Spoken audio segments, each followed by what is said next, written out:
C'est qu'en chinois, c'est le papier blanc, le support blanc, la soie sur laquelle on écrit, qui est yang, qui est donc la source d'énergie.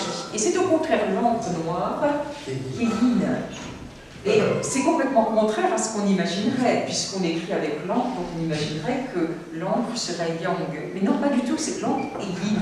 D'ailleurs, l'encre étant sombre, froide, on comprend très bien qu'elle soit yin. Bon. Seulement, pensez que le blanc comme yang, comme principe d'énergie, c'est quelque chose d'assez stupéfiant. Or, si vous regardez ce tableau, vous êtes complètement sidéré de la multiplicité des blancs et de la force incroyable du dernier blanc qui est couvrant, alors que le blanc qui est en dessous d'un blanc transapparaissant, dirais-je. Bon. Et il m'a semblé, chez Isabelle, que ce qui était très étonnant, c'était cette multiplicité des usages du blanc. Alors, je suis allée voir un petit peu dans l'histoire de la peinture.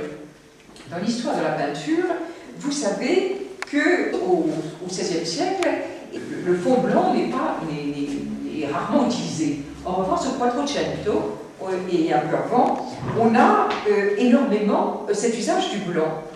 Et j'avais travaillé en art mural avec Isabelle, et nous avions beaucoup étudié ce problème de la remontée du mur. Qu'est-ce que c'est que ce travail du mur qui fait qu'une fois qu'on a appliqué les couleurs sur une Tonalco, tout d'un coup, et puis ensuite longtemps après, le blanc de la chaux du mur remonte. C'est-à-dire que l'hydrate de calcium se fond dans le mur et c'est en quelque sorte un carbonate de calcium en fait, qui remonte et qui donc, les couleurs de ce fait-là sont complètement modifiées. Eh bien, on s'aperçoit que chez Fra Angelico, bien sûr, qu'il y a à San Marco, on voit bien comment les couleurs remontent du mur et comment on a presque l'impression que les fresques risquent de disparaître. On a le sentiment que c'est un blanc d'où tout émerge, à partir duquel tout est possible, qui travaille. Or, ce blanc-là est extrêmement différent du blanc des tableaux du XXe siècle qui sont utilisés, qui sont peints sur fond blanc. Pourquoi? Parce que, prenons par exemple Cézanne. Eh bien, quand Cézanne dessine une ligne, elle ne délimite pas un corps contre le vide. Le vide lui-même est aussi plein que le plein, et par conséquent, le phénomène transparent n'est plus lié au fond blanc. C'est là que c'est tout à fait extraordinaire. C'est plus un transapparaître qui vient du fond blanc. Le blanc est la seule couleur qui, au XXe siècle, ne peut plus être complètement transparente. Et toi, tu montres un blanc transparent et un blanc opaque. C'est quelqu'un comme Wittgenstein l'avait fort bien remarqué. Il avait dit ceci: je regarde à travers un verre transparent, s'ensuit-il que je ne vois pas du blanc? Non. Mais je ne vois pas le vert comme blanc. Comment le comprendre? Alors, je crois qu'il faut comprendre que l'usage du mot blanc a changé. Alors que le mode d'être du blanc était au XVe siècle la transparence, ce mode d'être est exclu à l'âge moderne. Il s'est passé quelque chose d'important entre Cézanne et Malevich. Voilà. Et je suis très sensible à ça aussi. D'abord, je voulais citer une phrase de Maldinet. Le peintre doit se tenir dans le courage du blanc. C'est très joli ça. Se tenir dans le courage du blanc, ça veut dire que là, on cesse de bavarder, on est face à la surface, au fond, et à ce que vous avez dit, l'opacité ou la transparence et tout ça. Il faut du courage pour y aller. Les peintres classiques, vous savez très bien à leur façon, les neiges de Bruegel. Quand Bruegel peint un paysage enneigé, par exemple un dénombrement bethléem, il faut dénombrer les gens qui vont donner leur nom à l'administration romaine. Mais les flocons, comment on va les dénombrer? Je pose la question, il s'est certainement posé la question. Et donc, j'ai une petite phrase là qui pourrait peut-être vous dire. Le blanc, dans l'esprit que vous avez dit, est-ce que ce ne serait pas un vide capable de laisser flotter des déterminations non liées? J'ai écrit ça comme un paradoxe, mais je répète. Non. Est-ce que ce blanc ne serait pas un vide capable de laisser flotter des déterminations non liées? Bon. Alors, à ce moment-là, si on y arrive, et là vous l'avez dit, on arrive à l'identité de la forme et du vide. Oui, tout à fait. C'est ça. Par le blanc. Et on peut y arriver que par le blanc. On dit identité de la forme et du vide. Et alors, tous les paradoxes sont possibles, ça couvre, ça ne couvre pas, etc. Et vous avez bien fait de citer les Chinois avec le yin-yang inversé. Ça, c'est le chiasme. On s'attendrait à un yin féminin blanc et un yang masculin noir qui arrive. Bon, pas du tout, vous avez dit. C'est exactement le contraire. Ça m'a fait beaucoup frappé. Dans le cas ici. Ça, c'est la force. Et bien, vous savez qu'il y a un poème, il y a un très beau poème du XVe siècle chinois où un homme quitte sa compagne qui reste au bord d'un lac et puis il part en bateau. Et alors, il se retourne vers elle. Il est déjà sur le lac. Et alors, le poème se termine. Je cite, traduction texto, montagne verte, enlacée à l'infinitif, nuage blanc. C'est la traduction de François Tchèque. C'est Tchèque. Montagne verte, enlacée, nuage blanc, et on est vous voyez, le blanc qui arrive comme l'absence du gars qui part, mais en même temps c'est une montagne verte qui enlace, donc ça ne part pas du tout. Mais comme c'est la femme qui est à la montagne, c'est la femme montagne, elle devrait être yin, la montagne, non elle est yang. Et le nuage devrait être yang, puisqu'il est du côté du monsieur qui part, mais non, le nuage est yin. Donc c'est un croisement montagne verte, femme, mais yang, qui enlace celui qui part comme un nuage, et donc il part. Mais Isabelle qui voulait dire quelque chose. Oui, justement, Badine, tu parlais de l'encre. Oui. Et vous évoquez bien sûr le blanc. D'un point de vue purement technique, sachez que j'ai beaucoup dessiné avant de peindre, pendant 5 ans au moins. J'ai travaillé beaucoup au fusain, à la pierre noire, mais aussi à l'encre. J'ai fait beaucoup de lavis, L-A-V-I-S, c'est-à-dire un travail essentiellement à l'encre, où il faut effectivement réserver les blancs comme ce que j'ai fait plus tard avec l'aquarelle.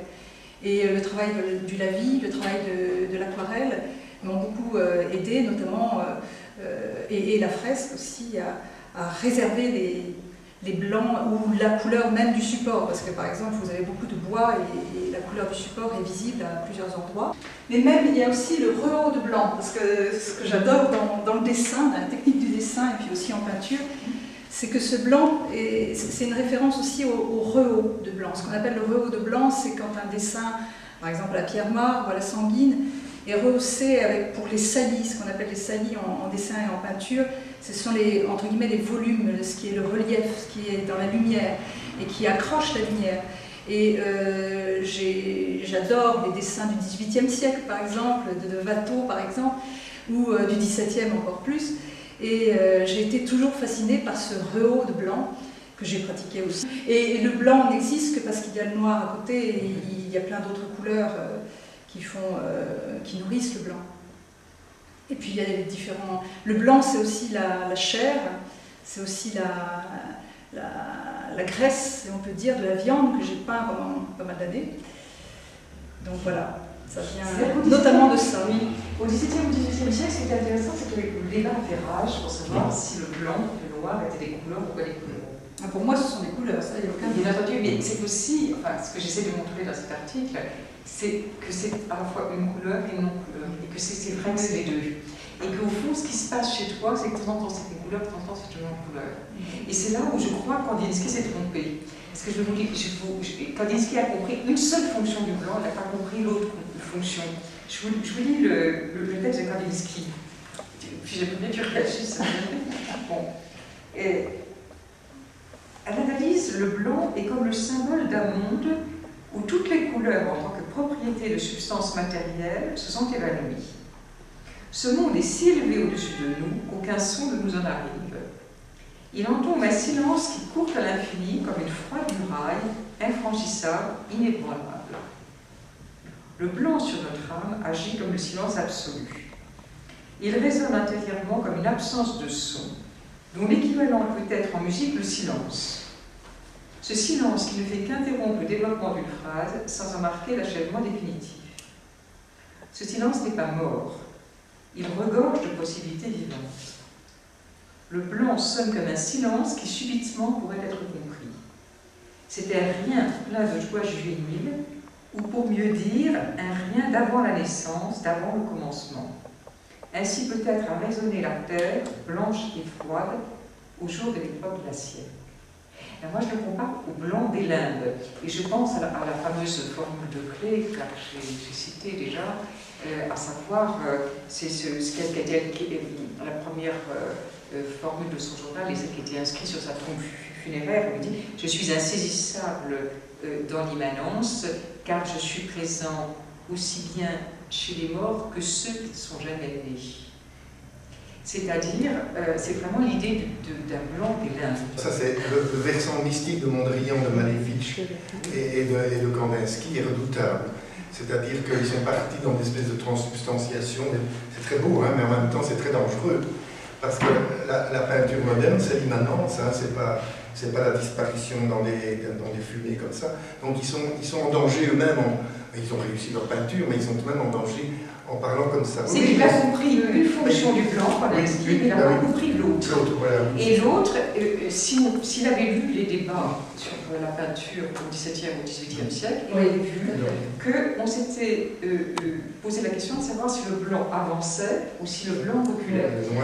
Le blanc était dit avancé, et on s'en est aperçu uniquement s'il était entouré de noir, et le noir, s'il n'était pas entouré de blanc, eh bien faisait tache sur le devant du tableau. Il avance tout à fait. Et donc, l'avancée et le recul du blanc et du noir sont liés non pas seulement à l'emploi d'une couleur isolée, mais à l'emploi de cette couleur avec d'autres couleurs. C'est ce dont